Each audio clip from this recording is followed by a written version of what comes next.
ကျေးတော်ရှင်ဆရာတော်ရှင်သူမြတ်ကြီးဖျားယနေ့ညသာသနာတော်နှစ်2568ကောဇာတက္ကရာ1385ခုနှစ်ပထမဝါဆိုလဆန်း10ရက်2023ခုနှစ်ဇွန်လ29ရက်အင်္ဂါနေ့ညဓမ္မဒါနကုသိုလ်ရှင်များဖြစ်ကြသောဥတာထေဒေါ်ဆန်းဆန်းယူတရားဦးကျောင်းမြတ်မိသားစုမန္တလေးမြို့ဦးဝင်းဦးဒေါ်အေးမြင့်ဆွေအင်ချင်းမြေပဲစီတန်မိသားစုမြင်းကြံမြို့ဝင်လွန်သူဖခင်ဦးအောင်မြင့်အားရည်စု၍မိခင်ဒေါခင်စန်းလွင်ဤ62နှစ်ပြည့်ဝင်းနေအလူသမီးဒေါက်တာခိုင်စင်ဝါသားမောင်မျိုးမြတ်သူသမီးဒေါက်တာဤတေတာအောင်ဒေါက်တာဤတစင်အောင်မိသားစုဦးရွှေအောင်ဒေါ်အေးအေးမွန်သားမောင်ဟိန်းခန့်အောင်မောင်ဖုံးမြတ်အောင်မောင်ထရွှေသေးအောင် USA ကာဝတ်ရှော့နဲ့အေးမြတာစေကန်တာချီလိတ်မြို့မှဦးရွှေအောင်ဤ39နှစ်ပြည့်ဝင်းနေလူ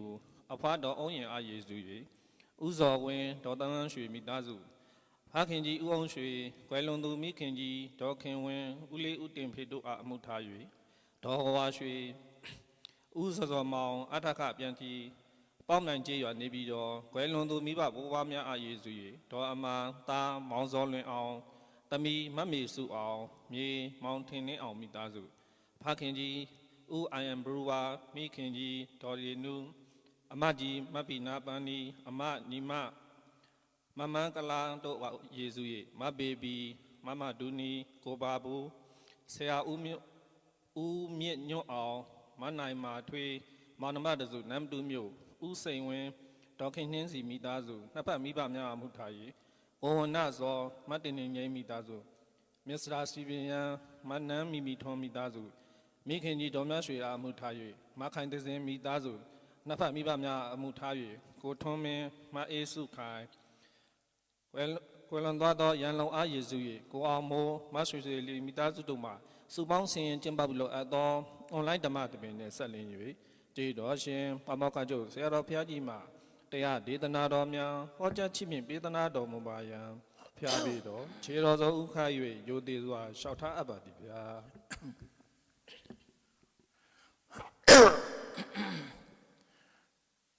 သာသနာတော်နှစ်2569နှစ်ကောဇာတက္ကရာ1385ခုနှစ်ပထမဝါဆိုလဆန်း10ရက်2023ခုနှစ်ဇွန်လ29ရက်အင်္ဂါနေ့၌အွန်လိုင်းမှာဟောကြားအပ်သောမြတ်ဗုဒ္ဓဤပါဝါခီးအကြောင်းတရားဒေသနာတော်မြတ်စွာဘုရားရဲ့ခရီးစဉ်နဲ့ပတ်သက်ပြီးတော့ထူးခြားတဲ့မှတ်သားပွဲတွေတရားတော်နဲ့ပတ်သက်ပြီးတော့မှတ်သားစရာတွေကိုမှတ်တမ်းတင်ထားတာဒီကနေ့ကကြာမှရှိတယ်ပေါ့အဲ့ဒီမှာသင်္ကိတိတုတ်မှာမှတ်တမ်းတင်ထားတာလေးတခုပြောရမယ်ဆိုမြတ်စွာဘုရားဟာရဟန်း900ချမ်းရံပြီးတော့မန္တတိုင်းထဲမှာခီးကြွတယ်အဲ့တော့မန္တတိုင်းဆိုတာဝိစီတိုင်းပြီးလို့ရှိရင်မန္တတိုင်းကိုရောက်တယ်မြတ်စွာဘုရားရဲ့ခီးစဉ်ထဲမှာခဏခဏတွေ့ရတယ်ပေါ့နော်ဒါကနောက်ဆုံးခရီးတော့မဟုတ်ဘူးရှေ့ပိုင်းကြွတဲ့ခရီးတွေထဲမှာပါတယ်ရှေ့ပိုင်းဆိုမှလို့တော်တော်နောက်ကျတဲ့ခရီးပေါ့နော်တော်တော်နောက်ကျပြီနောက်ကျတယ်ဆိုတာမြတ်စွာဘုရားသက်တော်ဟာ80နီးပါးအရွယ်မှာကြွတဲ့ခရီးလို့ဖြစ်ရအဲ့ဒီသင်္ကိတိတုတ်မှာမြတ်စွာဘုရားမလတိုင်းမှာယဟန်900နဲ့ခရီးကြွတယ်တဲ့ခရီးကြွတဲ့အခါမှာမန္တတိုင်းမှာဘာဝဆိုတဲ့မြို့လေးတစ်မြို့ရှိတယ်အဲ့ဒီဘာဝမြို့မှာတိုင်းပဲသူနိုင်လိုက်တာကလေးကတိုင်းစစ်ပွဲမှာလူ2သိန်းလောက်ထိခိုက်တယ်1သိန်းကျော်သေသွားတယ်အဲ့ဒါနဲ့သူနောက်စစ်မတိုက်တော့ဘူးဆိုပြီးအတော့ကရအဲ့နောက်စစ်မတိုက်တော့အဲ့တော့သူနဲ့ကလည်းခဏအိန္ဒိယလောက်မကျဲဘူးလို့ပြောခဏနိုင်ငံကြီးတွေပိုးကျဲလာတယ်မြမပြည်ပြောမယ်ဆိုလို့ရှိရင် နောထားပြီးကြီးရဲ့မြန်မာနိုင်ငံတော့အဲ့တော့ဒါတော့သိကြပါလိမ့်မယ်သမိုင်းသွားတွေပထမမြန်မာနိုင်ငံတော့ဒုတိယမြန်မာနိုင်ငံတော့တတိယမြန်မာနိုင်ငံတော့စရုဒ္ဓမြန်မာနိုင်ငံတော့ဆိုခဏရှိတဲ့မြန်မာနိုင်ငံတော့စရုဒ္ဓမြန်မာနိုင်ငံတော့မကျဲဘူးနော်မကျဲဘူးတဲ့မြေဒေသတွေဆုံးရှုံးနေတာတွေရှိတယ်ဥပမာပဲဆိုတော့စရုဒ္ဓမြန်မာနိုင်ငံတော့ကမဏိပူရတို့အာသံတို့အဲ့ဒါတွေကမြန်မာပြည်ထဲမှာပါတယ်ပေါ့တချို့အဲ့ဒီအခုမြန်မာပြည်ပြင်မဲ့ရောက်သွားပြီအဲ့လိုလေးတွေတော့ရှိတယ်နော်ဒါသမိုင်းကြောင်းနဲ့ကြည့်လိုက်လို့ရှိရင်အဲ့တော့မြတ်စွာဘုရားကသက်တော်80လောက်80ကျော်80နီးအရွယ်လောက်ပါဘုရားအမြဲတမ်းခရီးသွားတယ်သက်တော်ကြီးတဲ့ခရီးသွားတာဘာလို့ခရီးသွားတာတော့ဆိုဘုရားပွင့်လာတာကိုကလောကသားတွေရဲ့အကျိုးအတွက်ပွင့်တာအဲ့တော့မြတ်စွာဘုရားစီလာရောက်ဖူးမြော်ခြင်းမရှိတဲ့ဖူးမြော်နိုင်ခြင်းမရှိတဲ့တဲ့ရွယ်ကြီးတဲ့ပုဂ္ဂိုလ်တွေကလေးသူငယ်တွေကစပေါ့ဒေသအသီးသီးမှာရှိတဲ့ပုဂ္ဂိုလ်တွေမြတ်စွာဘုရားဖူးခွင့်တရားနာခွင့်ရအောင်မြတ်စွာဘုရားခီးထွက်တာပဲမြဲတယ်အဲ့ဒါလို့ခီးထွက်လို့ရှိ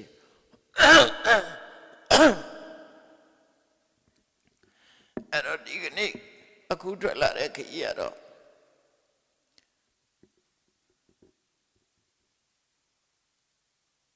မြတ်စွာဘုရားဘယ်အနေထွက်လာတယ်ဆိုတာတော့မပါဘူးမန္တတိုင်ထဲမှာခီးသွားရင်ပါဝါမြို့ကိုရောက်လာတယ်အဲ့ဒီကစထားတာနော်ပါဝါမြို့ကိုရောက်လာတယ်ရောက်လာတဲ့အခါကျတော့ပဋိစ္စယစုံဒရဲ့အဲ့ဥယျာဉ်ထဲမှာနေတယ်နောက်ဆုံးခီးမှလည်းပဲအဲ့တိုင်းပဲလေစုံဒရဲ့ဆွမ်းကိုစားပြီးတော့ဝန်းလျှော်တာလေနောက်ဆုံးခီးရအဲ့ဒါတက်တော့80ဒါအဲ့ဒီခီးမဟုတ်ဘူးအဲ့ဒီစောတဲ့ခီးအဲ့တော့မြတ်စွာဘုရားဘယ်ကလာတာဖြစ်နိုင်တော့ဆိုတော့ဘုရားသွားတဲ့လမ်းကြောင်းကြီးကရှိတယ်ကာတိကောသလတို့တက္ကတို့ကလာလို့ရှိရင်ကပိလောကနေပြီးတော့ကာတိကောသလဖြတ်အဲ့ဒီကနေပြီးတော့မလဖြတ်မလတိုင်းကိုကြော်တဲ့အခါကျတော့ဝေသလိဝိစီတိုင်းဖြတ်အဲ့ဒီကနေရာဇကျုအဲ့ကြမှာပဲသွားနာပဲဘုရားနော်ရာဇကျုနဲ့တာဝတိချမှာသွားတာများတယ်အဲ့ခီးစဉ်ဒါမှန်ကြည့်လို့သိရအောင်လို့ပြောတာနော်ရာဇကျုနဲ့တာဝတိချမှာသွားလို့ရှိတယ်ဘုရားအခုပဲလာတယ်ဆိုတာတော့မထင်ရှားဘူးတာဝတိကပဲလာသလားရာဇကျုကပဲလာတာလားတခုတော့ကြွလာတာပဲအဲ့ဒီကြွလာပြီးတော့မန္တတိုင်းကိုရောက်ပြီးတော့မန္တတိုင်းမှာပဋိစ္စယစုံဒရဲ့အမ္ဘဝနာဆိုတဲ့တရားဥယျာဉ်နဲ့ရောက်လာတယ်နောက်ဆုံးခရီးတော့ကတော့နောက်ဆုံးခရီးကြတော့မြတ်စွာဘုရားပဲလာတာတော့ဆိုဝေသလိကလာတာအဲ့ဒါနောက်ဆုံးခရီးအဲ့ဒါကြတော့ခရီးစဉ်လေးတွေပြထားရှိတယ်တတော်80ကဆုံလားဆိုရင်ပြည့်တော့ပဲဆိုတဲ့အချိန်တတော်80တဲ့အရောက်တတော်80ပြည့်တဲ့နေ့မှာပြိဋိဘဆာမှာဆိုတော့ဝေသလိမှာဝါဆိုပြီးတော့အဲ့ဒီကနေထွက်လာတာဝေလူဝကမဆိုနေရာမှာဝေသလိကနေထွက်လာပြီးတော့ဘဲကိုကြွတော့ဆိုဗန္ဒကမဆိုတဲ့ဗန္ဒရွာကိုကြွတယ်အဲ့ဒီဗန္ဒရွာမှာတရားဟောပြီးပဲကြွတော့ဆိုဟဋ္ဌိရွာကိုကြွတယ်ဟဋ္ဌိရွာနေပဲကြွတော့ဆိုအမ္ဘကမဆိုတဲ့တေပင်ရွာကိုကြွတယ်အဲ့ဒီအမ္ဘကမနေပဲကြွတော့ဆိုသံဗုကမဆိုတဲ့တပိရွာကိုကြွတယ်ဒါဖျားသွားတဲ့ခီးစဉ်ပဲအဲ့ဒီမှာစုံစုံလင်းလင်းပြတာတော့မဟာပရိနိဗ္ဗာန်မှာပြထားတယ်နော်နောက်ဆုံးခီးမှာအဲ့ဒီခီးစဉ်တိုင်းအခုလည်းပဲဝေသလိကလာတယ်ဆိုဒီလမ်းကြောင်းပဲဖြစ်မယ်နော်ဒီလမ်းကြောင်းပဲလောက်ပဲသာဝတိဘက်ကလာတယ်ဆိုရင်တော့ဒီလမ်းကြောင်းမဟုတ်ဘူးရာဇကျုကလာရင်ဒီလမ်းကြောင်းပဲလမ်းကြောင်းအသွားပြန်လို့သွားနေတာဖျားအဆုံးဆံလို့သွားနေတာ အဲ့တော့သံဃုခမဆိုတဲ့ရွာကနေပြီးတော့ဘောဂနဂရကိုရောက်တယ်ဘောဂနဂရကိုဖြတ်တန်းပြီးတဲ့အခါအခုပြောတဲ့ပါဝါရောက်တာပါဝါနေဆက်ကြွရင်ဘယ်တော့ကုသိနိုင်အောင်ရောက်တာဒါဘုရားခီးစဉ်နော်နောက်ဆုံးခီးစဉ်အခုချိန်ကတော့ဘေးကိုကြွတယ်ဆိုတာမထင်ရှားဘူးမန္တတိုင်နဲ့မှခီးသွားရင်ပါဝါကိုရောက်လာတယ်ဘယ်ချိန်လောက်တုံးဆိုတာအဲ့ဒီချိန်မှာရှင်သာရိပုတ္တရာကတက်တော်တရားရှိနေသေးတယ်ရှင်သာရိပုတ္တရာနဲ့မြတ်စွာဘုရားကတစ်နှစ်တည်းပဲပြိဋိဘဆန္ဒတစ်နှစ်တည်းဆိုတာရှင်သာရိပုတ္တရာကတဆောက်မုံလာပြီးနေပါပြိဋိဘဆန္ဒနဲ့မြတ်စွာဘုရားကလာမဲ့ကဆုံလာပြီးကျမပြိဋိဘဆန္ဒတော့နှစ်ကတူတူပဲလို့ပြောတစောင်းမုံတော်ပြသူတို့တဲ့တခုအဲ့ဒီတို့ဆက်သွားမယ်ဟာပေါ့နှစ်တော့ဝဲပါပေါ့လေနော်လာကအဲ့ဒါလောက်ရှိတယ်တစောင်းမုံတော်ပြသူတို့တဲ့တပေါင်းဒါအဲ့ဒီနှစ်နဲ့တွေ့လို့ရှင်အဲ့ဒီဘက်က၄လတကူကစုံနောက်2လ9လလောက်กว่าနော်အဲ့ဒါကတက်တော်80အခုကအဲ့ဒီခီးမဟုတ်ဘူးရှင်သာရိပုတ္တရာပါလာတဲ့အခုဟာပါလာသည့်အတွက်ကြောင့်တက်တော်80ခရီးမဟုတ်ဘူးသို့တော့ဘာဖြစ်လဲလို့ဆိုလို့ရှိရင်အဲ့ဒီအချိန်မှာချင်းဖျားလို့ခေါ်တဲ့နိဂန္ဓနာတဗုဒ္ဓကအဲ့ဒီပါဝါမြို့မှာသူကကွယ်လွန်သွားတယ်နော်ချင်းဖျားကပါဝါမြို့မှာကွယ်လွန်သွားတယ်ခဏထီအောင်ချင်းဖျားရဲ့တပိတာဝကတွေရှိတယ်ချင်းဖုန်ကြီးဆိုတာရှိတယ်နော်ချင်းဆိုတဲ့အဓိပ္ပာယ်ကစိန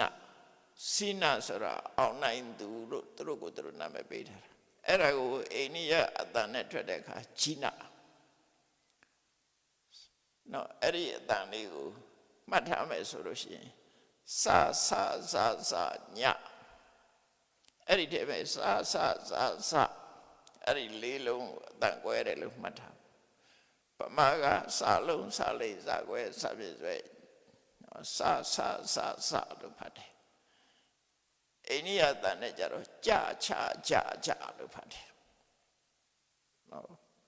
ကြစာလုံးကြတော့ကြဒါဘုသစ္စာကိုစัจ जा လို့ဖတ်တယ်နော်စာလိန်ကြတော့ချတဲ့ကချာမိကိစ္ဆာမိကိုကချာမိအဲ့လိုဖတ်တယ်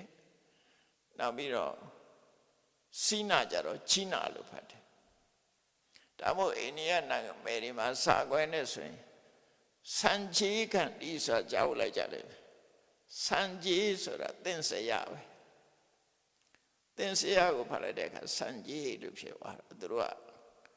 အတန်အတွက်ပြောင်းတာပေါ့နော်စံကြီးယ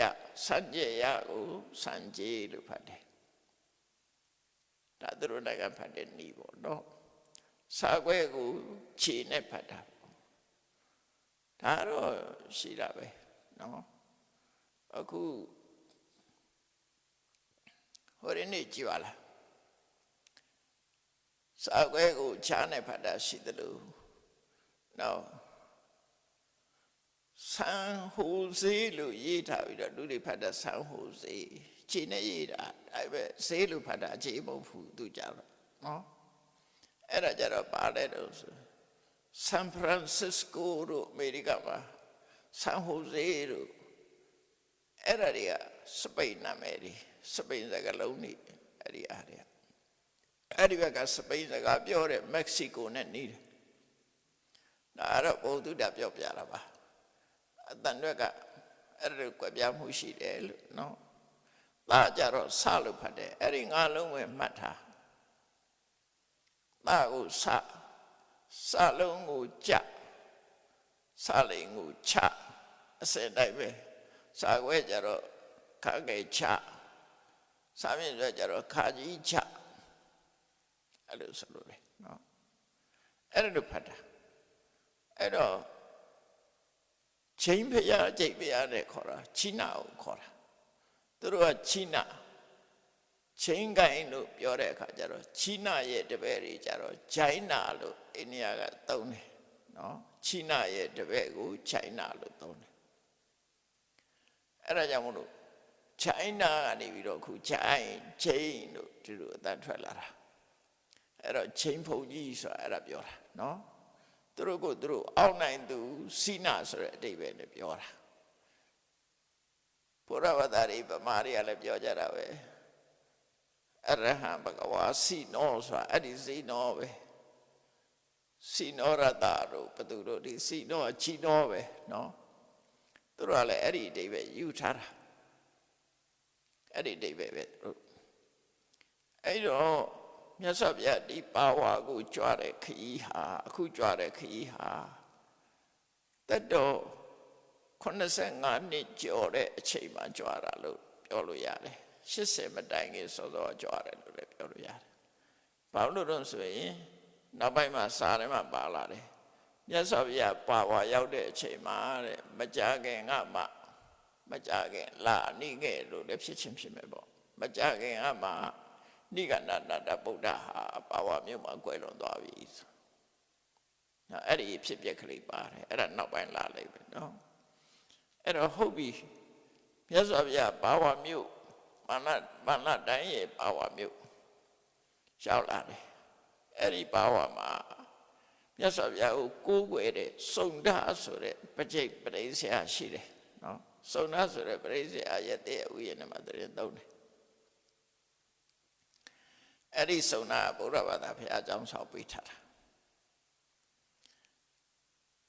အဲ့တော့ဘုရားကြွတဲ့အချိန်မှာမန္လာဆိုတဲ့ဘုရင်နေလူမျိုးအုပ်စုတစ်ခုပေါ့နော်မန္လာဆိုတာ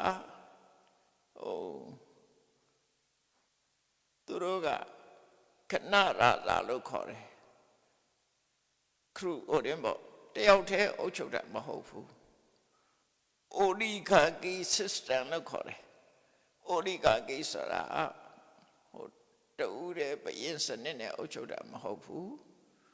အဖွဲ့နဲ့အုပ်ချုပ်တာမန္လာလူမျိုးတွေကအဖွဲ့ပြီးတော့အုပ်ချုပ်တာခုခေတ်ပါနဲ့တူတော့ဆိုလို့ရှိရင်တော့ပါဠိမတ်ဒီပုတ်ပါဠိမတ်နဲ့အစုနဲ့တွားထူတယ်ပေါ့နော်သူတို့မန္လာလူမျိုးတွေအုပ်ချုပ်တာသူတို့မန္လာမျိုးနွယ်စုတွေကလူမျိုးနွယ်စုတစ်ခုကအုပ်ချုပ်တာသူတို့အုပ်စိုးတဲ့လူမျိုးဝေသာလိမှာလည်းပဲလိဆွီတွေကအုပ်စိုးတာအဲ့လိုအုပ်စိုးလိုက်အဲ့ဒါကိုစာပေထဲမှာခဏရာလို့ခေါ်တယ်အစုလိုက်ပြပြကြတာတယောက်တည်းမဟုတ်ဘူးတာဂိဝေနေရဲ့တက္ကတိုင်းကလည်းပဲထို့တူပဲအစုလိုက်ဒါကြောင့်မို့သုတ္တရဏမင်းကြီးကဧကရိပယင်မဟုတ်ဘူးဧကရိပယင်မဟုတ်ဘူးကောသလတို့ဖိပိတာရတို့ကဧကရိတိသူတို့ကဧကရိတိကပိလဝုကိုအုပ်စိုးရကသုတ္တရဏဘုရင်ကြီးကအုပ်စိုးတယ်အဲ့ဒီချိန်မှာဒါပေမဲ့အလှည့်ကြမင်းပြရတယ်သူတို့ကအခုမန္လတိုင်းကလည်းပဲအလှည့်ကြပဲဝိစီတိုင်းကလည်းပဲအလှည့်ကြမင်းပြကြတာသူတို့မှာဘာရှိတုံးဆိုရင်တိုင်းမင်းဆွေးနွေးတဲ့ဂတိခေတ်ဆိုလို့ရှိရင်လွတ်တော်တို့အစည်းအဝေးခမ်းမကြီးတွေတို့ဆောက်တယ်သူတို့အဲ့ဒါကိုပါဠိမှာတန်ထာဂရလို့ခေါ်တယ်သူတို့ခေတ်ကခေါ်တယ်အခုအိန္ဒိယမှာလည်းပဲအခေါ်တစ်ခုရှိတယ်ပัญจယလို့ခေါ်တယ်လားမသိဘူးအဲ့ဒီခေါ်ရှိတယ်သမဏနေတဲ့နေရာကျတော့ဘုဝံတို့အဲ့လိုခေါ်တယ်ထင်တယ်သိချတော့သူတို့ပါဠိနာမည်တွေပဲအဲ့ဒီအဲ့ဒါသူတို့ခေါ်ရတယ်ခဏိထိ PJP ပါတီဆိုတာတရေသားတွေဖိုင်တော့သိပါပေါ့နော် PJP အိန္ဒိယမှာအုပ်စိုးတဲ့ BJP ဘုန်းကြီးတို့တော့ပါဠိနဲ့နှိစက်တဲ့အခါကျတော့အဲ့နာမည်တွေကိုစိတ်ဝင်စားတယ် P ဆိုတာဘာတော့ပါရတိယခြေဆိုတာချနတာပါရတိယချနတာပါဠိကအင်္ဂလိပ်စကားနော်သူတို့သုံးထားတာကိုပြောပြတာနော်အင်္ဂလိပ်နဲ့အိန္ဒိယစကားနဲ့တွဲသုံးထားတာတချို့ကမသုံးရဘူးလို့ဘာလို့ပြောလို့ဒီမှာလည်းပဲဓမ္မသာအယသာသနာစင်တာဆိုတာအင်္ဂလိပ်စကားပဲဒါပဲတွဲသုံးထားတာနော်တချို့ကအဲ့ဒါသုံးတာပဲအပြစ်တို့ထင်နေတယ်ပမာတွေကနည်းနည်းအုံနောက်ကလေးကျုံနေတယ် သူများနိုင်ငံတွေမှာဗာရတိယဆိုတာသူတို့နိုင်ငံဗာရလို့ခေါ်တယ်ဗာရတနိုင်ငံတော်ပေါ့ဗာရတိယချနတဆိုတာစနတလူအပေါင်းလူထုလို့ဆိုလို့တယ်ဗမာစကားနဲ့ကြတော့လူထုသို့မဟုတ် people ပြည်သူလို့တွေပဲရတယ်စနတဆိုတာပြည်သူသို့မဟုတ်လူထုခဏခေတ်တော့ပြည်သူလို့သုံးတယ်ဗာရတိယချနတပါတီဆိုတာဗာရတိယဗာရတနိုင်ငံပြည်သူပါတီလို့ဆိုလို့တယ်အဲ့ဒီအရာတွေပေးကြည့်ပေါ့ဟုတ်လားမဟုတ်လားနော်ပေးပြီးမှအတည်ပြုပေါ့ PJP လို့ခေါ်တယ်သူတို့ကဒီဟိုနေ့တုန်းကလည်းပဲအဲ့ဒီနာမည်တွေသုံးတယ်သူတို့ပါတယ်သူတို့သုံးတယ်သူတို့ PJP ဆိုတာတစ်ခုရှိသေးတယ်အဲ့ဒီကဒီဟိုတုန်းကချေပီပီတဲ့သူတို့ကြတော့အဲ့ဒါတော့တပုံတီဟိုတပုံကချေပီပီဆိုတဲ့တီဟိုတပုံဗမာပြည်မှာရှစ်လေးလုံးခါတော့အရေးခင်းဖြစ်နေတယ်လို့တီဟိုမှလည်းဘုန်းကြီးတို့အဲ့ဒီချိန်ရောက်တာဆိုပြဿနာတွေကြီးကျယ်ဖြစ်တယ်အဲ့ဒါချေပီပီပါတီချေပီပီဆိုတာ JVP ချေရဝီရပီရချေပီအဲ့စကလုံးကလည်းဗာအဓိပ္ပာယ်တော့ဆိုခြေကချနတာပဲတူတူပဲသူတို့ပါလိပြည်သူဝိမု ക്തി ဆိုတာလွတ်မြောက်ရေးပြည်သူလွတ်မြောက်ရေးအဲ့နာမယ်နော်ပြည်သူလွတ်မြောက်ရေးပါတီပဲခြေပီအဲ့ဒီခြေပီပါတီကအဲ့ဒီမှာဟိုတနိုင်ငံလုံးကိုညမြင်နေပြောက်လုပ်ထားတာနေကြတော့မရှိဘူးပဲနေမှမသိဘူးရှူချီပေါ့လေကနေခေါ်တဲ့အနာဂရောင်လုပ်ပြီးတော့ညကြတော့သူတို့ထွက်လာပြီးဟိုဝင်တိုက်တာအချီပြီးပြတ်တယ်အဲ့တော့သူတို့စီမှာလဲထီသုံးတာကိုပြောပြတာနော်အဲ့တော့ဒီချိန်နာဆိုတာနဲ့ပတ်သက်ပြီးတော့ပြောတဲ့စကားပေါ့နော်အခုမန္လဆိုတာဗမာပြည်မှာဗမာလူမျိုးတွေကဖွဲ့ပေးထားတာဖန်ဒူလစစ်သူချီသိကြလိမ့်မယ်နော်ငါပရင်ကဖန်ဒူလစစ်သူချီဖန်ဒူလ origin ကအဲ့ဒီပါဝါကမန္လတိုင်းကသူကလူနာမဲကဖန်ဒူလအဲ့ဒါကလာနာမဲဗမာနာမဲမှမနေကြနဲ့ဖန်ဒူလစကလာနာမဲအဲ့ဒါကိုဖွဲ့တစိတ်အနေနဲ့ဗန္ဓုလာလို့နာမည်ပေးတာတကယ်ဗန္ဓုလာကဟောဒီမန္လတိုင်းမှာရှိတယ်မန္လမင်းသားဗန္ဓုလာသူ့အကြောင်းလေးကိုတည်းပြောပြမယ်ဗန္ဓုလာရဲ့ကောသလရဲ့ဝိစီနိုင်ငံကမဟာလိရဲ့နော်မဟာလိရဲ့ဗန္ဓုလာရဲ့ကောသလကပတိနတိရဲ့သူတို့ကကျောင်းသားတွေတက္ကသိုလ်ကျောင်းတစ်ကျောင်းနဲ့သွားတင်ကြတာတစိတ်ပဲတည်းသူတို့ပညာသင်ပဲတည်းတကယ်ချင်း၃ယောက်တက္ကသိုလ်ကဘယ်မှာရှိတာတုံးဆိုပါကစ္စတန်နိုင်ငံနဲ့မှာရှိတယ်အဲ့တော့တက္ကသီလာတက်စီလာဆိုရမြို့အဲ့ဒီမှာသွားပြီးပညာသင်ကြတာ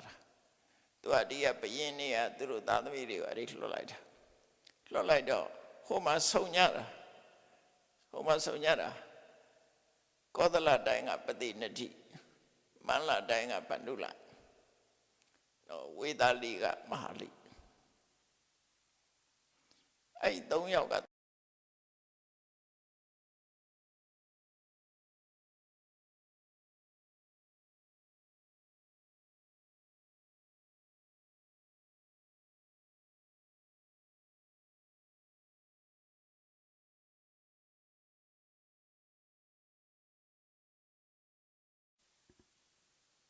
ကောသလတိုင်းကပတိတတိရဲ့မန္လတိုင်းကဗန္ဓုလရဲ့နောက်ဝိစီတိုင်းကမဟာလိရဲ့တငယ်ချင်း၃ယောက်တက္ကသိုလ်မှာဆုံရပြီးတော့အထာရတ မဟာသိပ္ပံလို့ခေါ်တယ်အဲ့ဒီခေတ်က18ရက်တော့အတ္တပညာတွေကိုသင်ညာကျောင်းပြီးတဲ့အခါကျတော့ကိုယ်နိုင်ငံကိုပြန်လာကြတယ်ပฏิနေရီကလည်းပဲသူ့ရဲ့သင်လာတဲ့ပညာတွေကိုဆွေတော်မျိုးတော်တွေကြားထဲမှာသူကအစွမ်းပြရတယ်သူတော့ဗာပြတယ်ဆိုတာမသိဘူးမဟာလိကလည်းပဲထို့တူပဲဝေဒလိပြည်မှာသူ့ရဲ့တတ်ပညာကိုပြတယ်ဖန္ဒုလမနမင်းသားဖန္ဒုလလည်းပဲတတ်ပညာပြတယ်သူကဗာပညာပြတော့ဆိုတော့ဝါအစီပေါင်း60တစီမှာဝါလုံးပေါင်း60ဝါလုံးပေါင်း60ကိုတစီဝါလုံး60ကိုတစီအဲ့ဒီလိုအစီပေါင်း60အဲ့ဒါကိုသူကဓာတ်တိုင်းပေါ့ဓာတ်နဲ့ခုတ်ပြအဲ့ဒီဝါစီ60ကိုတိနေနေအောင်အဲ့ဒီဝါစီတွေကိုဓာတ်နဲ့ခုတ်တဲ့ဓာတ်ပညာကိုသူပြတယ်အဲ့တော့သူတို့ဆွေတွေမျိုးတွေထဲမှာချက်လက်စီဖြစ်တဲ့လူတွေလည်းရှိတယ်သူကပညာထူးချွန်ပြီးတော့အဲ့ဒီတတ်တယ်ဆိုတော့တိတ်တဆိတ်အဲ့ဒီဝါစိတွေထဲမှာတန်ကြောင်းတွေထည့်ထားကြတစိထဲမှာတန်ကြောင်းတွေထည့်သွားအစီ60ဆိုတန်ကြောင်းတွေက60လောက်ပါပထမတစီတော့ခုံပြီးတော့ဖြတ်ပြလိုက်တယ်တိကနေပြတ်သွားတယ်ဒုတိယအစီကိုလည်းပဲအဲ့လိုပဲခုံပြီးတော့ဖြတ်လိုက်တယ်ပြတ်သွားတာပဲသူဒါပထမထက်တယ်ပေါ့တန်ပါရဲဆိုမသိအောင်နောက်ဆုံးအစီရောက်တဲ့အခါမှာနောက်ဆုံးစီတော့လူကလည်းမောတာလည်းဖြစ်မှာပေါ့နော်နောက်ဆုံးအစီဆိုတော့အားလျှော့လိုက်တာလည်းဖြစ်မယ်နောက်ဆုံးအစီခုတ်တဲ့အခါမှာတန်နဲ့ဓာတ်နဲ့ညှိပြီးတော့အတန်တဲ့တန်ထွက်သွားတယ်ဝါဒမဟုတ်ပဲနဲ့အဲ့ဒီအတန်ထွက်သွားတယ်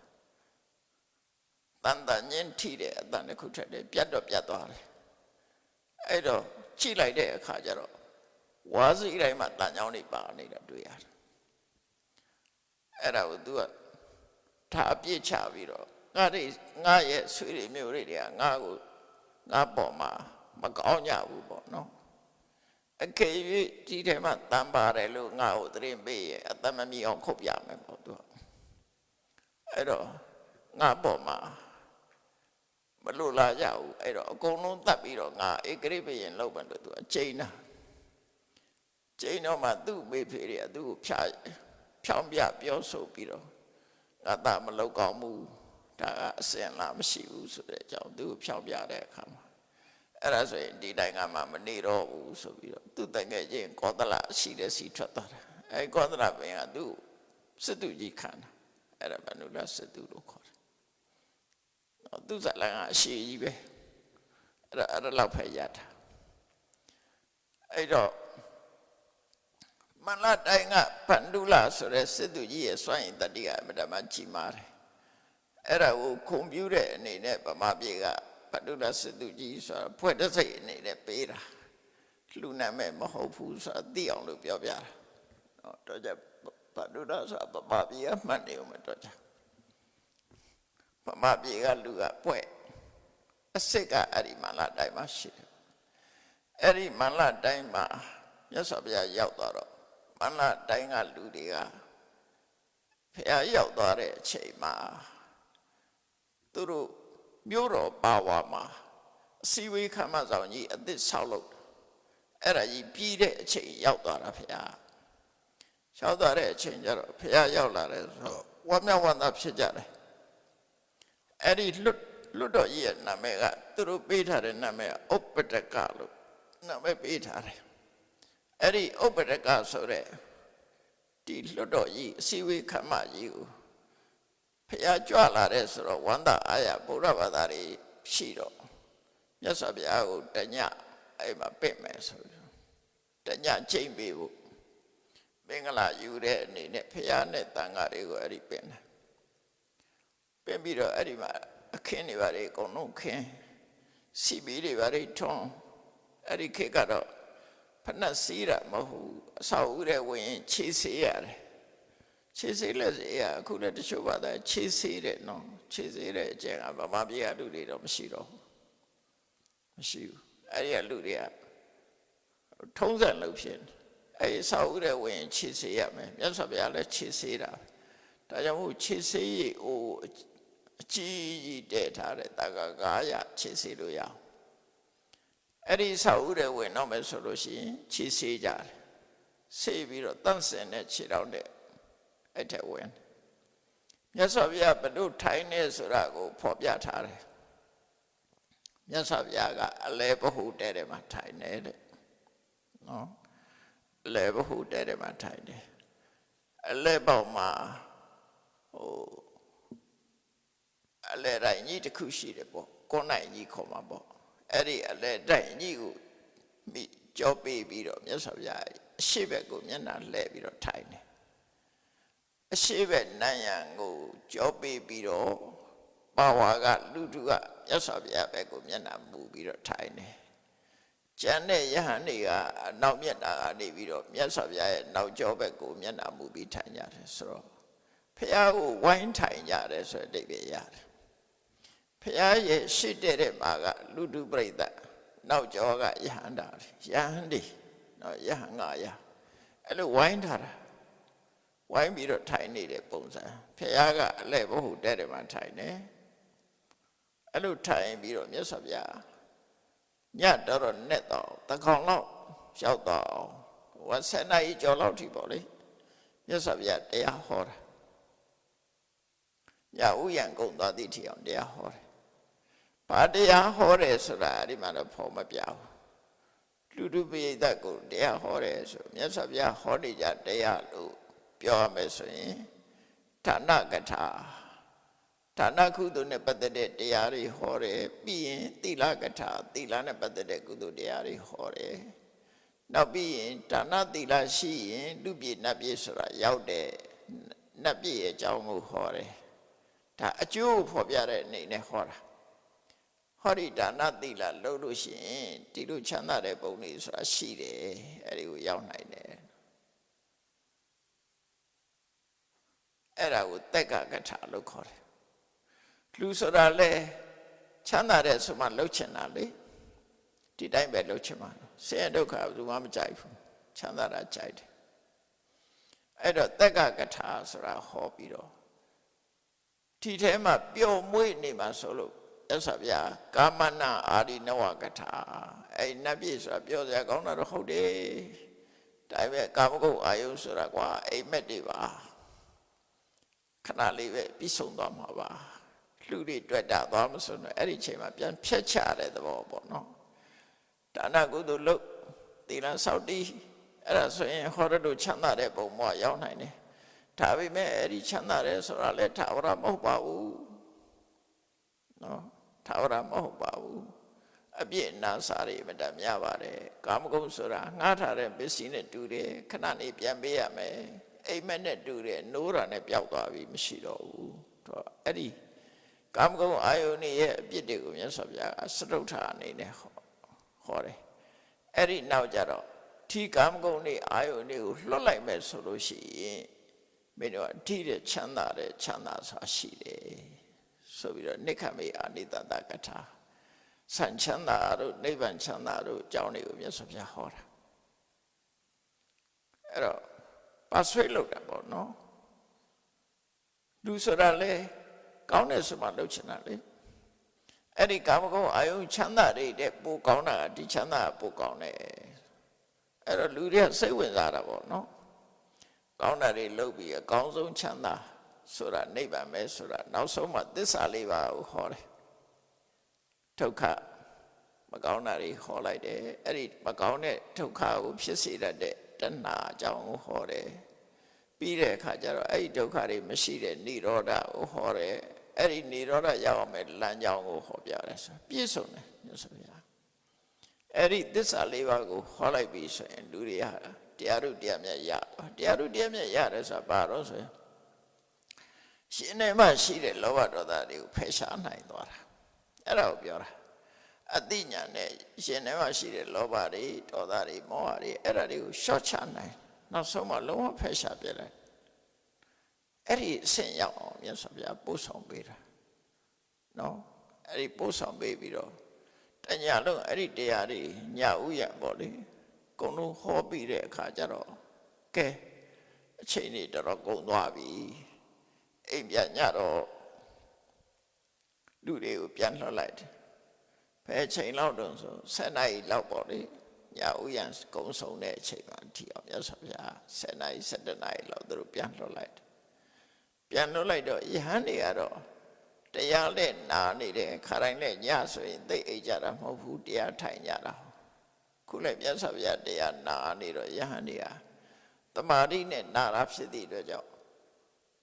ကြောအောင်နာတို့ခါနာတာတို့ညောင်းတာတို့မရှိဘူးသူတို့မှာနော်တမာတိစွမ်းအားနဲ့မို့ဘလောက်ထိုင်ရထိုင်နိုင်တယ်သူတို့စိတ်ကငြိမ်နေတာအဲ့တော့မြတ်စွာဘုရားကတရားပလင်ကနေဆင်းပြီးတော့ရှင်သာရိပုတ္တရာကိုပြောတယ်ကဲ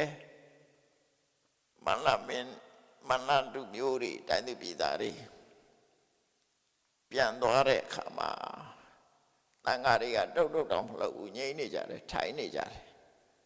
အဲ့ဒီမှာမြတ်စွာဘုရားရှင်သာရိပုတ္တရာကိုပြောတယ်သာရိပုတ္တရာတဲ့ရှဟန်တန်ဃာတွေဟာအိတ်ချင်စိတ်မရှိကြသေးဘူးစောနေသေးတယ်ပေါ့ခါတိုင်းလည်းဒီချိန်အိတ်တာမဟုတ်ဘူးစောနေသေးတယ်အဲ့ဒါကြောင့်မို့သူတို့တရားဆက်ပြီးတော့ဟောလိုက်ပါငါကတော့ခါညောင်းသွားပြီခဏလှဲလိုက်အောင်မယ်အဲ့တိုင်ပြောတာဖေပိဋ္ဌိမေအခိလယတိခါညောင်းသွားတယ်အဲ့ဒီခါပါလို့ညောင်းတာတော့ဆိုတော့ဒါခန္ဓာကိုယ်ရဲ့သဘာဝပဲဒီကြာကြာထိုင်တော့အဲ့တော့တဏှိအကြောင်းပြထားတာတော့6 နှစ်ပတ်လုံးဒုက္ခရစိတ်ရကျင့်ထားတဲ့ဓာတ်နေရှိတယ်ပေါ့အဲ့ဒါကြောင့်ခါညောင်းတယ်အဲ့ဒီခါညောင်းတော့အညောင်းပြီးဆန့်လိုက်အောင်မယ်လဲမယ်ဆိုပြီးတော့မြတ်စွာဘုရားကထတောင်တဲ့ကွေးမှာမြတ်စွာဘုရားလဲလျောင်းမှုဆိုတဲ့ဟိုရင်ကိုပြင်ထားတယ်အဲ့ဒီမှာသွားပြီးတော့မြတ်စွာဘုရားတရင်သုံးလဲနေတဲ့အချိန်မှာရှင်သာရိပုတ္တရာဟောတဲ့တရားကအရှိကြီးပဲဒီနေ့တညတော့ဟောလို့မရဘူးနောက်ရက်ဒီမှာဆက်ဟောလို့ရအောင်အဲ့ဒီမှာရှင်သာရိပုတ္တရာကသူတို့ကြားထားတဲ့တရင်တစ်ခုရှိတယ်ဒီဘာဝမြို့မှာဖြစ်ပြသွားတဲ့တရင်တစ်ခုကဘာလို့ဆိုငကိုကနာလန္ဒမှာနေတာချိန်ဖရာကြီးကမဟာဝီရနိဂန္ဓတတ္တဗုဒ္ဓဆိုတဲ့ချိန်ဖရာကနာလန္ဒဆိုတာဘယ်မှာရှိတုန်းဆိုဒီရာဇဂုမြို့နားမှာရှိတာသူကအဲ့ဒီနာလန္ဒမှာနေတဲ့ဥပါလိဆိုတဲ့တထေးကြီးကချိန်ဖရာကိုကိုးကွယ်တာမကြခင်ကဥပါလိကဘုရားဘာသာပြောင်းသွားတဲ့အခါမှာအဲ့ဒီချိန်ဖရာကနာလန္ဒမှာမနေတော့ဘာဝကိုပြောင်းသွားတာဇမကြီးလည်းထိကြိုက်သွားတယ်အဲ့ဒါလို့သွားပြီးတော့ဘာဝရောက်တဲ့အခါမှာမကြခင်ပဲပြန်တော့မူသွားတယ်ပေါ့ချိန်ဖရာအဲ့ဒီချိန်ဖရာပြန်တော့မူတဲ့နောက်ပိုင်းမှာဒီမကြခင်ကပြန်တော့မူတဲ့နောက်မှာပဲမြတ်စွာဘုရားအဲ့ဒီရောက်သွားတာဒါဆက်ထားတာအဲ့လိုဆက်တာအဲ့တော့နိဂန္ဓနာတဗုဒ္ဓချိန်ကောင်းဆောင်ဆုံးသွားတဲ့အခါကျတော့ဘာဖြစ်တုံးဆိုသူ့တပည့်ကနှစ်ချမ်းကွဲသွားတယ်နော်အုပ်စုနှစ်ခုကွဲသွားတယ်အုပ်စုတစ်ခုအခုလည်းပဲနိဂန္ဓကိုင်းမှာအုပ်စုနှစ်ခုရှိတယ်အဲ့တော့ကွဲတာလည်းဖြစ်နိုင်တယ်ပေါ့အုပ်စုနှစ်ခုကဘာလို့ဆိုရင်ဝလစ်စလက်ဝတ်တဲ့ခိုင်နဲ့အဝတ်ဖြူဝတ်တဲ့ခိုင်ဆိုနှစ်ခုကွဲသွားတယ်ဝလစ်စလက်ခိုင်ကထိရှာပရာလို့ခေါ်တယ်သူတို့အတန်နဲ့ထိရှာဆိုတာအယမျက်နာပဲထိတာအမရဆိုတာအဝတ်အယမျက်နာသိပြီနဲ့သူတို့ရဲ့အဝတ်ဆိုတော့သူတို့မှာဘာမှအပူဝတ္တတာမရှိဘူးလို့ပြောတယ်မိပွေတိုင်းဖာပွေတိုင်းနော်အဲ့ဒီခိုင်ကထိရှာပရာလို့ခေါ်တယ်သူတို့အတန်နဲ့နော်ထိရှာပရာဆိုတာခိုင် ထိတာအံပရာအယမျက်နှာဆိုတဲ့အဝတ်ကိုဝတ်ထားတယ်နောက်တစ်ခိုင်ကဆွေတံပရာလို့ခေါ်တယ်ဆွေတဆိုတာသေတအဖြူအံပရာကအဝတ်ဖြူဝတ်တဲ့ခိုင်ကတခိုင်အဲ့လိုခုခေတ်မှာကိုနှစ်ခိုင်ရှိတယ်သူတို့မှာအဝတ်မို့တဲ့ခိုင်ရဲ့အဝတ်ဖြူဝတ်တဲ့ခိုင်ရဲ့အဲ့ဒီနှစ်ခိုင်ရှိသွားတယ်အဲ့ဒီနှစ်ခိုင်ကွဲသွားတဲ့အခါမှာနှစ်အုပ်စုကွဲပြီဆိုတဲ့စကားများပြီပေါ့များကြပြီချင်းချင်းဆဲကြဆိုးကြစကနာထိုးကြနဲ့မင်းမသိပါဘူးမင်းမတတ်ပါဘူးငါမတတ်တာဆိုတဲ့ဟာမျိုးတွေပြောလာကြတယ်ပေါ့လေမင်းပြောတာမှားတယ်ငါပြောတာမှန်တယ်နဲ့ဆိုပြီးတော့အချင်းမြတ်ရံဖြစ်ကြတယ်ရံဖြစ်တဲ့အခါမှာအကြီးကျယ်ရံဖြစ်သွားတော့စိတ်ဆက်ပေးလို့ကိုမရလောက်အဲ့ဒီရံပွဲကြီးတယ်ကြီးလာတယ်ပို့ပြီးတော့အုပ်စုနှစ်ခုကတိုက်ခိုက်မှုတွေထီအောင်ဖြစ်လာတယ်နော်အဲ့ဒါလိုဖြစ်လာတာဟာသူတို့ပျက်စီးဖို့အကြောင်းပဲဖြစ်လာတယ်တဲ့နိဂန္ဓတွေကိုကိုးကွယ်တဲ့တက္ကရာကမတွေလည်းစိတ်ပြက်ကြတယ်ဟုတ်တာပေါ့သူတို့ဘုန်းကြီးတွေမတည့်ဘူးဆိုတော့စိတ်ပြက်တာပေါ့လူတွေကလည်းစိတ်ပြက်ပြီးတော့စိတ်ကုန်ကြတယ်အဲ့ဒါလိုအခြေအနေဖြစ်နေတာပါဝါပဲမှာနိဂန္ဓကကြီးတစ်ခုတော့ကွဲသွားတယ်ကွဲအဲ့ဒီအခြေအနေလေးမှာရှင်သာရိပုတ္တရာတို့ခုမြတ်စွာဘုရားတို့ရောက်သွားတာရောက်သွားတော့ရှင်သာရိပုတ္တရာကိုမြတ်စွာဘုရားတရားဟောဖို့ဆိုပြီးပြောတဲ့အခါမှာမိန့်တဲ့အခါမှာရှင်သာရိပုတ္တရာကတရားပွဲအစမှာပါပြောတော့ဆိုငါရှင်တို့တဲ့နိဂန္ဓနတ္တဗုဒ္ဓဟာဘာဝမှာမကြခင်ကနေကွယ်လွန်သွားပြီတဲ့အဲ့ဒီကစားထားသူကနော်မကြခင်ကွယ်လွန်သွားတယ်သူကွယ်လွန်သွားတာနဲ့တပြိုင်နက်နိဂန္ဓကကြီးကနှစ်ပိုင်းကွဲသွားတယ်နှစ်ပိုင်းကွဲသွားပြီသူတို့ဟာအုပ်စုတွေကွဲပြီးတော့တယောက်နဲ့တယောက်ညှင့်ခုန်လုပ်ပြီးတော့အာကိုရမဲ့ပြီးတော့ဖြစ်နေကြတယ်အဲ့လိုဖြစ်တာကသူဟောတဲ့တရားကမမှန်လို့ဖြစ်ရတာပါတဲ့ရှင်သာရိပုတ္တရာကနော်သူဟောတဲ့တရားကအမှန်မဟုတ်ဘူးတဲ့အမှန်တရားနဲ့ဝေးနေတယ်တဲ့ဒါကြောင့်မို့လို့အမှန်မဟုတ်ဘူးငြိမ်အေးမှုကိုမပေးနိုင်ဘူးထွက်ပေါက်ကိုမပေးနိုင်ဘူးဒါကြောင့်မို့မှန်မှန်ကန်ကန်ဟောတဲ့တရားမဟုတ်ဘူးကိုယ်ပိုင်ဉာဏ်နဲ့သိတဲ့တရားမဟုတ်ဘူးအစင်လာဟောတဲ့တရားများသောအားဖြင့်တရားဟောတဲ့ဆိုတာအစင်လာတွေဟောကြတာလေခေါရမမြတ်စွာဘုရားကြတော့အဲ့လိုအစင်လာဟောတာမဟုတ်ဘူးကိုယ်တိုင်သိတဲ့တရားဟောတာကိုယ်တိုင်သိတဲ့ကိုယ်တိုင်ကျင့်သုံးပြီးသိတဲ့တရားကိုဟောတာဒါကြောင့်မို့သူတို့ကြတော့အစင်လာတရားတွေဟောလာတယ်အဲ့ဒီအစင်လာတရားတွေကငြိမ်းအေးမှုကိုမစွမ်းဆောင်နိုင်ဘူးဟောထားတဲ့အတိုင်းလည်းပဲညဉ့်ညွတ်မှုစီလုံးမှုကိုမဖြစ်စေနိုင်ဘူးတဲ့ဒါကြောင့်မို့ဒီလိုဖြစ်တာဆိုပြီးတော့ရှင်သာရိပုတ္တရာကတတိပေးတဲ့အနေနဲ့ငါရှင်တို့ငါတို့မြတ်စွာဘုရားဟောတဲ့ဓမ္မကတော့တကယ်ကိုကြောင်ကျိုးစီလျော်ဟောထားတာဖြစ်တယ်တကယ်ဟောရင်တကယ်ဟောတဲ့အတိုင်းအဲ့ဒီတရားအတိုင်းလိုက်နိုင်ရင်တကယ်အကျိုးဖြစ်ထွန်းတယ်ငြိမ်းချမ်းမှုလည်းပေးနိုင်တယ်ကိုယ်ပိုင်ဉာဏ်နဲ့သိပြီးမှဟောတဲ့တရားဖြစ်တယ်ဒီတရားတွေကတကယ်အစစ်မှန်တရားတွေအစင်လာကိုဟောတာမဟုတ်ဘူးဒါကြောင့်မို့ငါရှင်တို့အားလုံးဒီတရားဓမ္မနဲ့ပတ်သက်လာလို့ရှိရင်တသံနဲ့ထွက်ရမယ်မငြင်းရဘူးအဲ့ဒါပြောနော်တသံနဲ့ထွက်ရမယ်ဘယ်ကိစ္စနဲ့ပဲဖြစ်ဖြစ်တရားဓမ္မနဲ့ပတ်သက်လာရင်တသံနဲ့ပဲထွက်ရမယ်အဲ့ဒါကိုသင်္ခယိတပံအလုံးတသံနဲ့ပဲထွက်ရမယ်တမျိုးတွေပဲပြောရမယ်ဥပမာသစ္စာ၄ပါးဆို၄ပါးပဲဒီကသစ္စာ၄ပါးပြောဟိုကသစ္စာ၂ပါးပြောဟိုလူကသစ္စာ၅ပါးပြောမရှိဘူးအရေးအတွက်လည်းဒါပဲအကုန်လုံးတညီတွေပဲပြောရမယ်နော်နဝိဝရိတပံလုံးဝအငြင်းခုံမလုပ်နဲ့လုံးဝအငြင်းခုံမလုပ်တဲ့မှုတဲ့အဲ့ဒါမှမြတ်စွာဘုရားရဲ့မြတ်သောကျင့်လို့ခေါ်တယ်မစ္စည်းမပฏิပဒါကျင့်စဉ်ကြီးဟာတဲ့ကြာရှိစွာတည်မှဖြစ်တယ်သာသနာတော်ကြာရှိစွာတည်မှလူတွေချမ်းသာမှုလောကသားတွေအောင်မြင်မှုအတွက်လူတွေနတ်တွေအတွက်ဒုက္ခဟိတဒုက္ခအလုံးငါဖြစ်မယ်လို့ရှင်သာရိပုတ္တရာအဲ့ဒီကနေစာဟောတာသူဟောတာနော်အဲ့တော့မငင်းမှုတသနဲ့ထွက်ဖို့ အကြောင်းအရာတွေကဘာတွေတုံးဆိုလို့ရှိရင်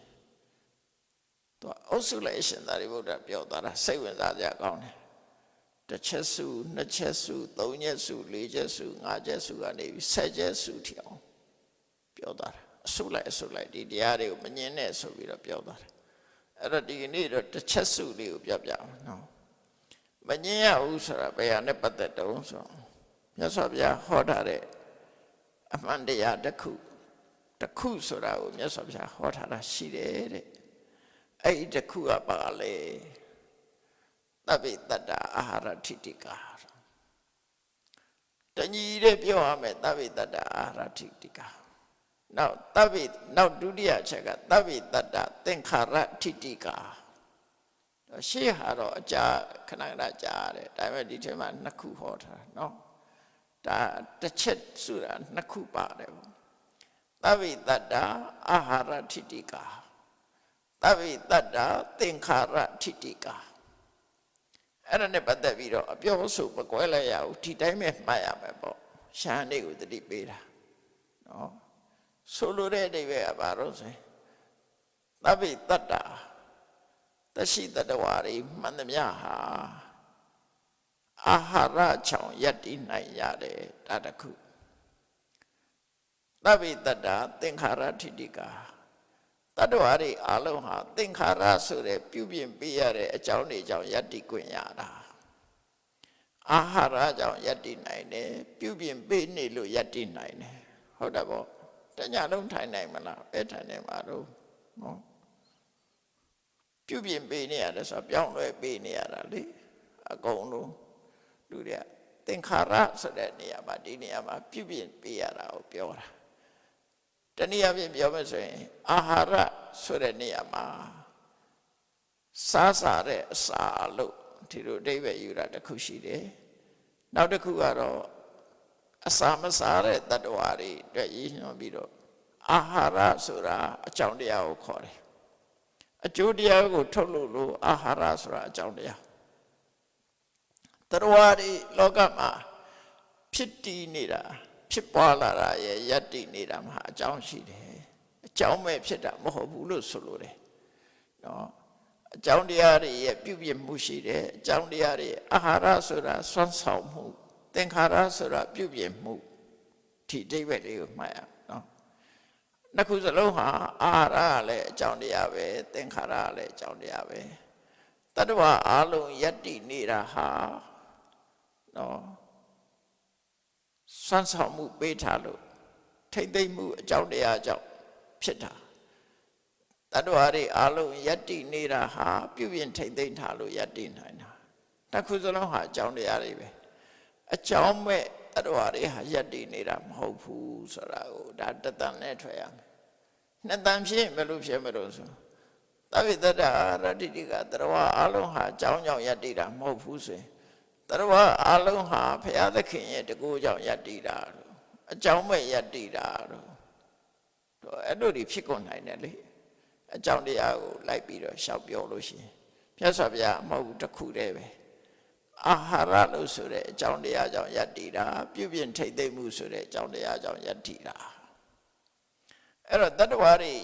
ဖြစ်လာဖို့ယက်တည်ဖို့အတွက်ဘာတွေတုံးဆိုအဝိဇ္ဇာတဏှာကံအာဟာရနော်အမှန်မသိတဲ့အဝိဇ္ဇာရဲ့အမှန်မသိလို့တွေ့တာတဲ့တဏှာရဲ့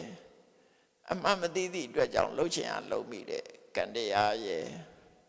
စားတော့တဲ့အစာအာဟာရရဲ့အကြောင်းတရားရဲ့အာဟာရဆိုတာဒီအစာလေးတွေပြောတာမဟုတ်ဘူးအကြောင်းတရားတွေကိုလည်းပြောတယ်လေရှုတာလည်းအကြောင်းတရားပဲအောက်ဆီဂျင်လည်းအကြောင်းတရားပဲနော်အဲ့ဒါနဲ့ပတ်သက်ပြီးတော့အထက်ကရာမှာတော့ဆွေးနွေးထားတာရှိတယ်ဆွေးနွေးထားတာသဗ္ဗေတ္တအာဟာရထိတိကအစာအာဟာရကိုယူမဲ့ဆိုရင်နော်အစာမစားတဲ့တ attva ရှိတယ်ဆိုပါစို့ပြမဘုံကတ attva တွေစာမစားပိဋိဘခပိဋိပဲရှိတယ်ဒီလိုလူပြေကလူတွေလိုစားတယ်လို့နတ်တွေကနတ်သုဒ္ဓစားတယ်လူပြေကဆန်းကြုံစားတယ်ထမင်းစားတယ်အဲ့တော့တိရစ္ဆာန်တွေကမြက်စားတာတို့အသားစားတာတို့သူကလည်းသူရှိကြတယ်အဲ့ကြတော့ဘာပြဿနာဖြစ်တယ် ငရဲကြတော့ဘယ်လိုလုပ်မလို့ငရဲမှာငရဲခံရတဲ့လူကဘယ်သူကထမင်းချက်ကျွေးမှာတော့သူတို့ထမင်းချက်ချိန်ရှိရလားမရှိဘူးငရဲမှာနော်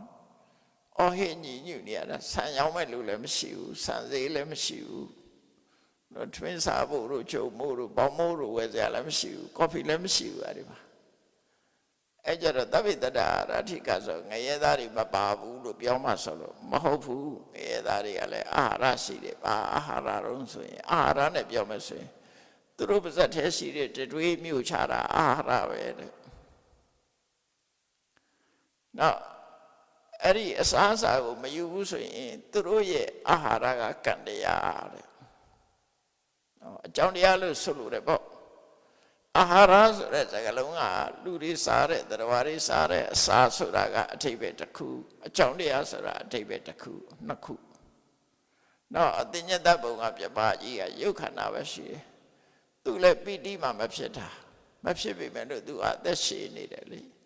အဲ့ဒါကြတော့ခုနကံတရားသည်လျှင်အာဟာရပဲသူအတွက်လေအကြောင်းတရားတွေကတော့အလုံးမရှိကြတယ်ပေါ့အဲ့တော့တရားမှန်သမျှအကြောင်းကင်းပြီးတော့ယက်တည်တာမရှိဘူးဆိုတဲ့အဓိပ္ပာယ်ကိုဖော်ပြတယ်နော်လူတွေကတော့ထမင်းစားခြင်းပြီဆိုရွတ်လိုက်သေးတယ်တပိတ္တအာဟာရထိတိကာတဲ့နော်အသက်ရှိကိုစားတယ်ဆိုတဲ့အဓိပ္ပာယ်လေးပြောတော့အမှားတော့စားလို့စားတာပါသူစားခြင်းလို့စားတာဒါပဲပြောလိုက်သေးတာတပိတ္တအာဟာရထိတိကာမစားလို့ဖြစ်လို့စားရတယ်ဆိုတဲ့ပုံစံမျိုးပြောလို့ရှိကြတယ်ပေါ့နော်အဲ့တော့တပိတ္တအာဟာရထိတိကာတရားအလုံးဟာအာဟာရကြောင့်ယက်တည်နေတာဆိုတဲ့နေရာမှာနှစ်ခုမှတ်ထားလူတွေစားတဲ့အစာအာဟာရသည်လေအာဟာရနော်ပိဋိဆိုတာလေအာဟာရမြို့ချတဲ့တွေကလည်းအာဟာရပဲကံတရားကလည်းအာဟာရပဲသူတို့မှတ်ထားအကြောင်းတရားတွေကလည်းအာဟာရပဲလို့နောက်တနည်းပြောမယ်ဆိုလို့ရှိရင်သက်ရှိသက်မဲ့နှစ်ခုကြည့်လိုက်သက်ရှိတတ္တဝါမှန်သမျှဆိုင်ရာသူအကြောင်းတရားလေးတွေနဲ့သက်ရှိတာတစ်ပင်ကြတော့ရောတစ်ပင်တွေကလည်းကြည့်လေရှည်မလောင်းရင်သေးတယ်လေဟုတ်တယ်မလားတစ်ပင်တို့ပန်းပင်တို့ရေမလောင်းရင်သေးတယ်လေမြေဩဇာကုန်သွားရင်လည်းသေးတယ်လေခြားကိုက်ရင်လည်းသေးတယ်အဲ့တော့အဲ့ဒါတွေလည်းအာဟာရဆိုတာရှိတာပဲနော်အဲ့တော့အာဟာရဆိုတာအကြောင်းကိုဆိုလို့တယ်လို့ဒီလိုမှားရမယ်အဲ့ဒါကြောင့်နောက်ကသဗ္ဗိတ္တအာဟာရထိတိကသတ္တဝါတွေဟာအာဟာရကြောင့်ယက်တည်နေရတာဖြစ်တယ်သတ္တဝါတွေဟာပြုပြင်စီရင်ပေးတဲ့အကြောင်းတရားကြောင့်ယက်တည်နေကြတာဖြစ်တယ်ဆိုဒီအကြောင်းနှစ်ခု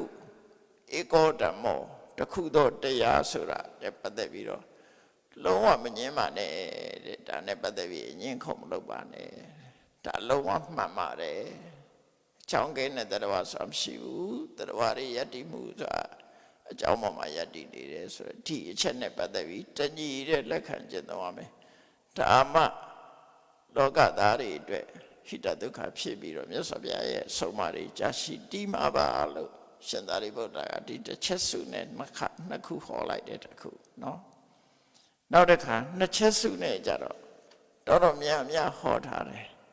33ခုနှစ်ခုအစုက33မျိုးဟောတယ်အဲ့ဒါနှစ်ဖြန်ကျမှဆက်ဟောပြအောင်33မျိုးအဲ့ဒါနဲ့ပတ်သက်ပြီးတော့လည်းမငင်းနဲ့တဲ့သုံးချက်စုနဲ့ပတ်သက်ပြီးတော့လည်းပဲဟောထားတာအများကြီးပဲနော်40ကျော်တယ်3ခုနဲ့ပတ်သက်ထားကြတော့40ကျော်တယ်40နဲ့50နဲ့9ခုအဲ့လိုဟောသွားတာအဲ့ဒီအချက်တွေဟာစိတ်ဝင်စားကြကောင်းတဲ့အချက်တွေပေါ့ရှင်သာရိပုတ္တရာဒါတွေနဲ့ပတ်သက်ပြီးမြတ်စွာဘုရားဟောတဲ့တရားတွေကိုအနှစ်ချုပ်ပြီးတော့ဒါတွေနဲ့ပတ်သက်ပြီးအငင်းခုန်မလုပ်ဖို့နိဂန္ဓနတ္တဗုဒ္ဓရဲ့တရားတွေနဲ့ပတ်သက်ပြီးအငင်းခုန်တွေဖြစ်ပြီးတော့သူတို့ဟာစိတ်ပြည့်စရာဖြစ်လာအောင်ရှံဖြစ်ကုန်ကြတယ်တော့မြတ်စွာဘုရားမရှိတဲ့အခါမှာအဲ့ဒါတွေရမဖြစ်ဖို့ကျွတ်တင်ပြီးတော့ဆုံးပါတဲ့စကားပဲဒါနော်ဒါကြောင့်တရားချစ်ခင်သူတော်စင်ပြိဿပေါင်းတို့မြတ်စွာဘုရားရဲ့ဘာဝခီးမှာရှင်သာရိပုတ္တရာကကျွတ်တင်ပြီးတော့ သာသနာတော်အတွန်းရှိမြတ်စွာဘုရားရဲ့အဆုံးအမတရားတွေနဲ့ပတ်သက်ပြီးအငြင်းခုန်တွေမဖြစ်ရအောင်ကျွတ်တင်ပြီးတော့သင်္ကေတိဓမ္မတွေကိုဟောကြားဆုံးမခဲ့တာဖြစ်တယ်အဲ့ဒီသင်္ကေတိဓမ္မတွေနဲ့ပတ်သက်ပြီးတော့ဘုရားကိုကြည်ညိုကိုးကွယ်ကြတဲ့ပုဂ္ဂိုလ်တွေအားလုံးဟာတတန်နဲ့ထွက်ပြီးတော့လိုက်နာကျင့်သုံးကြရမှာဖြစ်တယ်အငြင်းမပွားပဲနဲ့ဒီပေါ်မှာပဲလုံးဝယက်တည်ပြီးတော့နော်ကျင့်ကြံကြုတ်ကိုအထောက်ကြမှာဖြစ်တယ်လို့ကိုယ်စီမှတ်သားပြီးကြိုးစားအထောက်နိုင်ကြပါစေကုန်သတည်း